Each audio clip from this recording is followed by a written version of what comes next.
नमस्कार। FPO bulletin में आपका स्वागत है।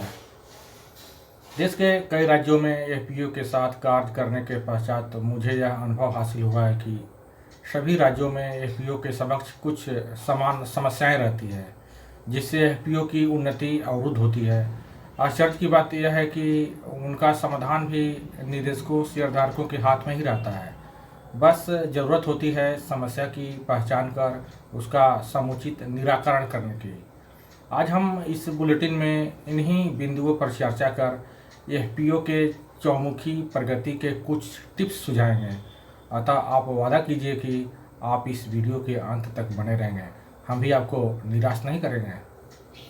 अधिकांश ग्रामीण पुरुष या महिला एफपीओ का शेयरधारक इस आशा व विश्वास के साथ बनते हैं कि उनकी जल्द से जल्द नियमित व सम्मानजनक आय अर्जन आरंभ हो जाएगी। इसके लिए वे ज़्यादा समय तक इंतजार करने के मूड में नहीं रहते हैं, क्योंकि वे कई कंपनियों के लोक लुभावन स्कीमों से धोखा खा चुके होते हैं या उसके बारे में अवगत होते हैं। अतः उनके विश्वास की डोर बहुत ही कमज़ोर होती है। लिहाजा वे अपेक्षित प्रशिक्षण, मार्गदर्शन व क्षमता वर्धन को ज़्यादा महत्व नहीं देते।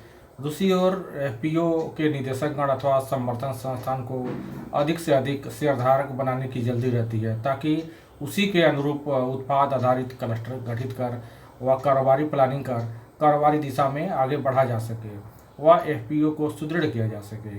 इनका भी सर्वस्व दांव पर लगा होता है। नए एफपीओ के साथ यह समस्या भी रहती है कि उनका अपेक्षित वित्त पोषण कोई संस्थान आसानी से नहीं करना चाहता। इसी स्थिति में निदेशकों और शेयरधारकों दोनों को समझदारी से काम लेने की जरूरत है। दरअसल एफपीओ कोई जादू की छड़ी नहीं है कि आज उसका शेयरधारक बनते ही पैसों की बारिश होने लगेगी। एफपीओ भारतीय किसानों के लिए नया कंसेप्ट है। शेयरधारक बनाने के पूर्व किसानों की एफपीओ की अवधारणा, सांगठनिक ढांचा, विधिक संरचना, पंजीकरण एक्ट, लोकतांत्रिक भावना, शेयरों का संवितरण, मिलने वाली वार्षिक लाभांश, शेयरधारकों और निदेशकों के दायित्व और अधिकार के बारे में विस्तार से बताने की जरूरत है। एफपीओ के माध्यम से उद्यम स्थापना, विस्तार, विकास, कारोबार को देश विदेश तक फैलाने की अपार संभावनाओं के बारे में भी किसानों को समझाने की जरूरत है। यह भी समझने और समझाने की जरूरत है कि केंद्र और राज्य सरकार द्वारा एफपीओ के उन्नयन तथा सुदृढ़ीकरण के लिए कई योजनाओं में भारी अनुदान सहायता प्रदान की जा रही है। इतना ही नहीं, नाबार्ड और एसएफसी जैसे सरकारी वित्तीय संस्थानों के अलावा समोन्नति आदि कई निजी संस्थान भी एफपीओ को कई प्रकार से सहायता प्रदान कर रहे हैं। बीज से लेकर बाजार तक हर कृषि जनित गतिविधियों में किसानों की पहुंच सुनिश्चित करने के लिए ही एफपीओ के रूप में किसानों को संगठित करने की जोरदार पहल सरकार द्वारा की जा रही है। जरा सोचिए, जब उन्नत किस्म का बीज का उत्पादन एफपीओ से संबद्ध किसान खुद करेगा, तैयार बीज की बिक्री भी किसानों का अपना संगठन एफपीओ स्वयं करेगा, रासायनिक खादों व कीटनाशकों आदि की बिक्री एजेंसी अपने एफपीओ के पास रहेगी, जिसका संचालन किसान ही करेगा।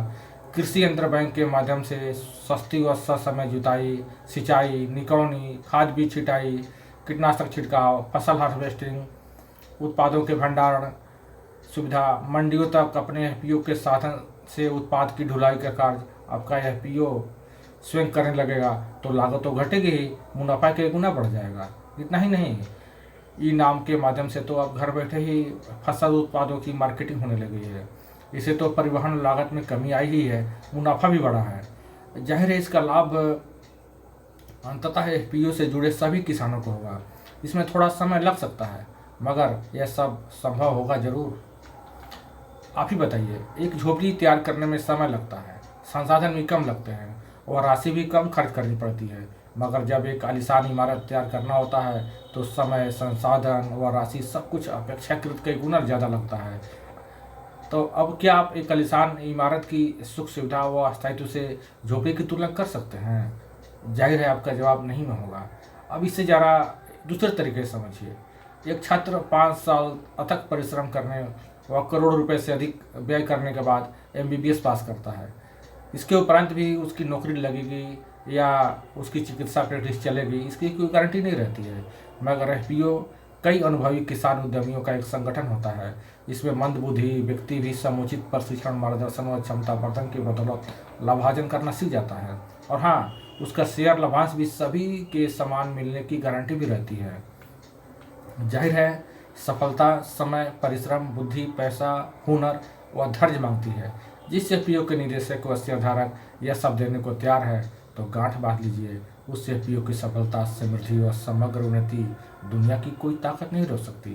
चूँकि सफलता, समृद्धि और समृद्धि एक निरंतर प्रक्रिया है, अतः विकास उन्मुखी एफपीओ को कामयाबी की इन सीढ़ियों पर भी अवश्य कदम ताल करना चाहिए, जैसे उत्पाद आधारित क्लस्टर का गठन और उन्नयन।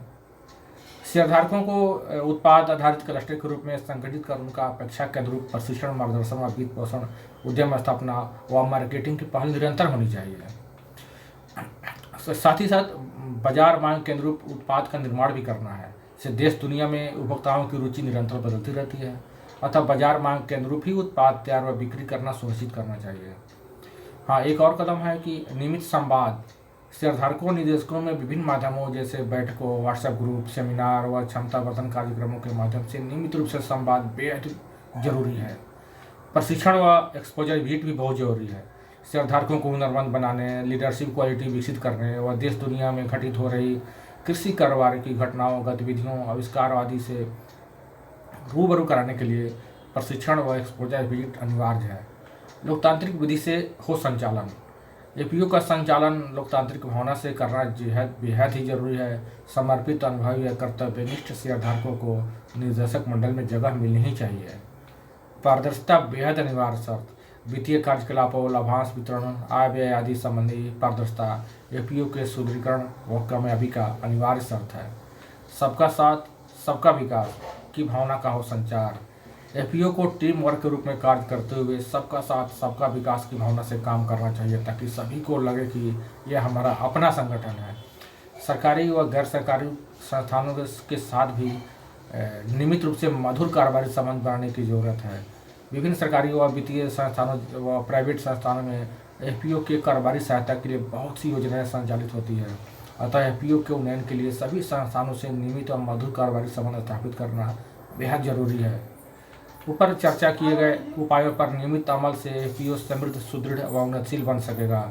शेयरधारक निदेशक सभी मालामाल होंगे, ग्रामीण अर्थव्यवस्था सुदृढ़ होगी, जो देश को विकसित राष्ट्रों की पंक्ति में लाने में मददगार साबित होगी। तो आप करिए कदम ताल और हम भी चलते हैं आपके उन्नति के लिए नई नई जानकारी जुटाने। धन्यवाद।